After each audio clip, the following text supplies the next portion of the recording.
ગોપીઓને થતું કે આ બધી સામગ્રીની સેવાનું સુખ અમને નંદાલયમાં મળતું નથી, કાં તો યશોદાજી બનાવે તો પ્રભુ ક્યારેક અમારા જેવા તુચ્છ અને સાધારણ ભક્તો, અમારામાં કોઈ પુણ્ય નથી, સત્કર્મ નથી, ભાવ નથી, કોઈ આવડત નથી, પણ જ્યારે સામગ્રી બનાવી ત્યારે પ્રેમથી એ રીતે બનાવી કે આ તારા માટે છે લાલન.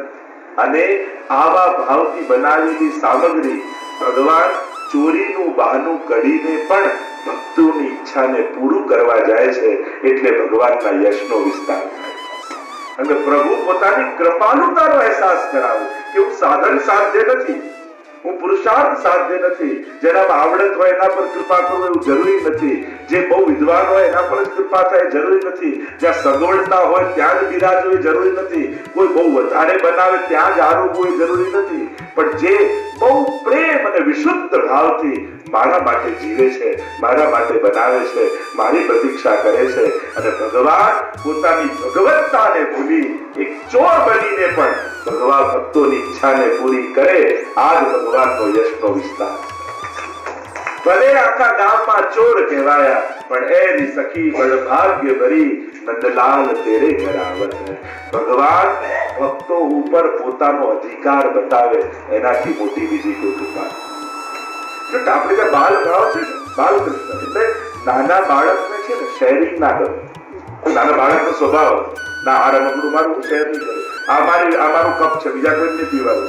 નાના બાળકનો સ્વભાવ આ તો શેર કરતા આપણે મોટાને શીખવાય, શેર કરતા બીજાને આપણે ટ્રેન કરી, બાકી નેચરલ વાઇઝ બાળકને શેર કરવું ન ગમે. એમ જેટલો ટાઈમ તમારો ઠાકોરજીનો છે ને, અને એ ટાઈમ બીજા માટે કાઢો તો ઠાકોરજીને તમને શેર કરવા ગમતા નથી કે આ ટાઈમ તે મારા માટે નક્કી કર્યો છે, આ મને જ આપો, આ મારો છે. આ વૈષ્ણવ જાતનો બ્રહ્મ સંબંધ લઈને કહો કે હે કૃષ્ણ તારો થયો, આ બધું જ તારું છે, તો પ્રભુને પ્રભુ તું મારો છું. એટલે ભગવાન તમારી અન્યથા ગતિ ક્યારેય નહીં થવા. એટલે તો મહાપ્રભુજી કહ્યું ભગવાન આપણી પુષ્ટિસ્તો ન કરીશતી લૌકિક જગતે. નવરત્નમાં એટલે જ આ કૃપાલુ પ્રભુ છે ને, તમે લૌકિકમાં જશો ને તોય ભગવાન તમને લૌકિક નહીં થવા. પાણીમાં નાવ રે વાંધો નથી, પણ નાવમાં પાણી ના આવી જાય એનું ધ્યાન રાખજો. નાવ પાણી માટે જ બની છે, એમાં જ તરવા માટે છે, ઉપયોગ એ છે. આપણે સંસારમાં જ છીએ, ગ્રસ્તમાં જ રહેવાનું છે, પણ સંસાર આપણામાં ના આવી જાય એની સાવધાની ભગવાન રાખે. એટલે ભગવાન તમને સંસારમાં રાખશે તો ભગવાન તમને સંસારી બનવાની. અને એટલા માટે લૌકિકમાં જોશો ને બહુ બધું સેટ નથી થતું. એને એમાં આ કમી છે, આ કમી છે, આ કમી છે, આ કમી છે, ક્યાંક ને ક્યાંક લૌકિકમાં કંઈક ને કંઈક ચાલતું જ રહે. એટલે કે બહુ સંસાર પર ભરોસો ભગવાન આવવા નથી દેતા. કઈ ને કઈ લાગે એમ નિરસતા સંસારની અનુભૂત કરાયા કરે. જેના માટે બહુ સ્નેહ હોય, જેના માટે આ હોય એ લોકો તું જે એટલે કુંતાજી પણ કહ્યું કે વિપદા સંતુ ન શશ્વત તત્ત તત્ત જગત ગુરુ. પ્રભુ ડગલે ને પગલે વિપત્તિઓ ભરી દે ને મારા જીવનમાં. પ્રભુ કે આવું કેમ માંગુ?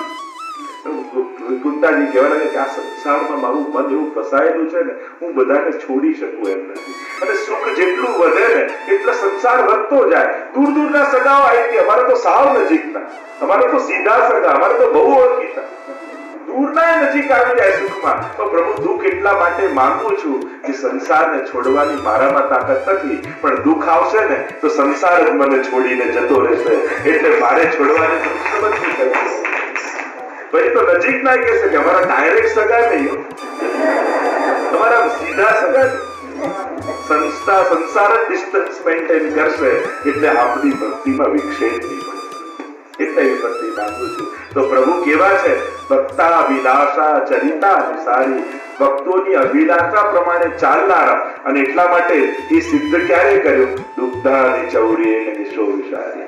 એ દુગ્ધની ચોરી, જે માખણની ચોરી કરી, શાસ્ત્રોના આચાર્ય કે ચોર તો માણસ છે, એક પેની લઈને પણ પેદા થતો નથી, બધું અહીંયા મળે છે, પછી છતાંય આ મારું, પેલું મારું, ફલાણું મારું, ના મારું, એનું છે નહીં. તમારું કયું જે તમે લઈને આવ્યા નથી લાવી શકતા, નથી લઈ જઈ શકતા, તો ભાઈ તમારું ક્યાંથી થયું? આ બધું ભગવાન આપે છે, એટલે ભગવાન પોતાનું લઈ લે, એના પર એનો અધિકાર છે. આપણું છે નહીં, છતાં અધિકાર દબાવીને આપણે બેઠા છે. એટલે ચોર ભગવાન નથી, ચોર તો માણસ. દુગ્ધાદી ચૌરીએ શો વિચારી. પણ ગોપીઓ કહે કે આ જો આપનું ઘર હોય તો અમારે આમંત્રણ આપવાની જરૂર નથી. જેમ પોતાના ઘરનો માલિક કોઈને પૂછ્યા વગર સીધો ઘરમાં જઈ અને લઈ લેતો હોય છે, એમ આ ચૌરી લીલા એ તો ભગવાન નહીં, ભક્તો પર અધિકાર જતાવવાની લીલા છે કે તે સર્વસ્વનું સમર્પણ કર્યું છે કે તારું બધું જ મારું છે. તે જે બચાવીને છુપાવીને રાખ્યું એ તારી ચોરી છે. આ ચોરીની લીલા એ તો રેડ પાડવાની લીલા છે. જેમ ચોર સીધા એકદમ કયા વગર આવી જાય ને એમ રેડ પાડનાર ઇન્સ્પેક્ટરો પણ એ રીતે અહીંયા તો ખબર ઇન્ડિયામાં તાવ અને સીધા આવી બધું ગવર્મેન્ટ બધું લઈ જાય એટલે કે જે બધું બ્લેક હોય એને બધું વ્હાઈટ કરી નાખે. એટલે જે ભગવાનનું હતું અને ભગવાનને ન આપવું એ બધું બ્લેક છે અને ભગવાન રેડ પાડી બધું વ્હાઈટ કરી દે. યશો તો વિસારી પ્રભુ બધું સ્વીકાર કરે, હું રાજા છું બ્રજનો, કરો કૃપા હું કરું વિનંતી, પોતાનો કરી જાણો.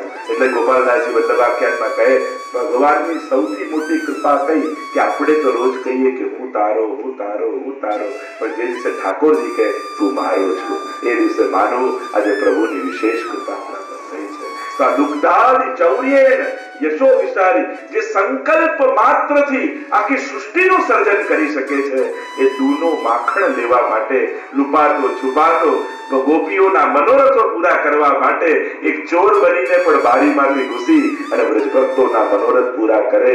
મમ પ્રભુ શ્રી ગિરિરાજ, આવો મારો ઠાકોરજી છે. આ એક ભરોસો ઉતાર મહાપ્રભુજી આવ કે તારા તું જેની સેવા કરે છે કેવો છે પ્રભુ, તું એનો થયો તો એ તારો થઈને રહેશે, એ તને અપનાવીને રહેશે. આ ભાવ આપણે ત્યાં છે. તો યશો વિસારી અને આ યશનો ભગવાને વિસ્તાર કર્યો છે. અને કેવા છે કુમારિતાનંદિત ઘોષના, કુમાર લીલા કરી ઘોષનારી એટલે વ્રજની નારી, વ્રજભક્તો વ્રજગોપી કુમારિતાનંદ, કુમાર લીલા કરી ગોપીજનોને આનંદનું દાન કર્યું. જો પ્રભુએ અનેકવિધ લીલાઓ કરી છે. વ્રજ એવો પ્રદેશ છે કે જ્યાં ઠાકોરજી કેવલ બાલક જ નથી, એ બાલક પણ છે, કુમાર પણ છે, પૌગંડ પણ છે અને કિશોર પણ છે. એટલે તમે જેટલી જો ઠાકોરજીની પીછવાઈને જોશો ને, રાસ દાન આદિ જેટલી લીલા જોશો ક્યાંય તમને બાલકૃષ્ણ જેવા નહીં લાગે, કિશોર લાગશે. આ વિરુદ્ધ ધર્માશ્રયી ધર્મ સાથે ઠાકોરજી વ્રજમાં બિરાજે. ઠાકોર કૃષ્ણ ભક્તિ માટે આ ધર્મ સમજવો જરૂરી છે. ભગવાનનો એક ધર્મ છે વિરુદ્ધ ધર્માશ્રયિતા, એટલે કે જે સેકન્ડે ભગવાન અબૂધ છે એ જ સેકન્ડે સર્વજ્ઞ પણ છે. જે સેકન્ડે ભગવાન અસમર્થ છે, નંદાલયનો ઉમરો પણ નથી ઓળંગી શકતા, એ જ સેકન્ડે સર્વ સમર્થ બની અને દાવા નળનું પાન અથવા ગિરિરાજજીને ટચલી આંગળીમાં ધારણ પણ કરી શકે. એ ગરમ દૂધને ફૂંક મારી મારીને પીએ એવા છે તો દાવાનળનું પાન પણ કરનારા છે. એટલે કે વિરુદ્ધ ધર્માશ્રયિતા ભગવાનમાં છે બ્રજમાં. એટલે જે સેકન્ડે પલ્લામાં બાલક બનીને ઝૂલી રહ્યા છે એ જ સેકન્ડે ગોપીજનો ગોદમાં લઈને નિકુંજમાં લઈ જાય તો ત્યાં કિશોર થઈને ઠળકતી જાય છે અને ત્યાં રાસ પણ કરે ને દાન પણ કરે. આ ધર્મ કૃષ્ણ ભક્તિ કરનારે સમજે તો એને કૃષ્ણ લીલા સમજમાં આવે. એ તો કન્ફ્યુઝ રહીએ કે પ્રભુ મોટા હતા, રાસ કર્યો, દાન માંગ્યો, નાના હતા, માખણ. પ્રભુ બધી જ લીલા એક સાથે કરી છે. આ જ એની પ્રભુતા છે, આ જ એના યશનો વિસ્તાર છે. દુગ્ધાદિ ચૌર્યેણ યશો વિસ્તાર, યશનો વિસ્તાર કર્યો. કે કઈ રીતે યશનો વિસ્તાર? અને શેષ મહેશ ગણેશ દિનેશ સુરેશ જાય નિરંતર ધ્યાવે, જાય અનાદિ અખંડ અનંત અછેદ સુવેદ સુવેદ બતાવે, નાન સે સુખ જાય અટે પછી આજ સુધી પાર ન પાવે, તાહી અહિલ કી છોરિયા છછિયા પર છાછ पे नाच बचावे. મોટા મોટા ત્રિલોકમાં રહેતા દેવતાઓ જેને દર્શન નથી કરી શકતા એને આ સાધારણ ગોવાલણ એક ચુલ્લુ ભર છાછ માટે નચાવે છે કે તું પેલા નાચ તો તને માખણ આપું, તું નાચ તો તને છાછ આપું. અને ત્રિલોકનો નાચ પણ એ ગોપીઓના ભાવને આધીન થઈ છમ છમ છમ છમ છમ છમ કરતો નાચે. આ જ ભગવાને યશનો વિસ્તાર કર્યો છે કે હું આવો છું.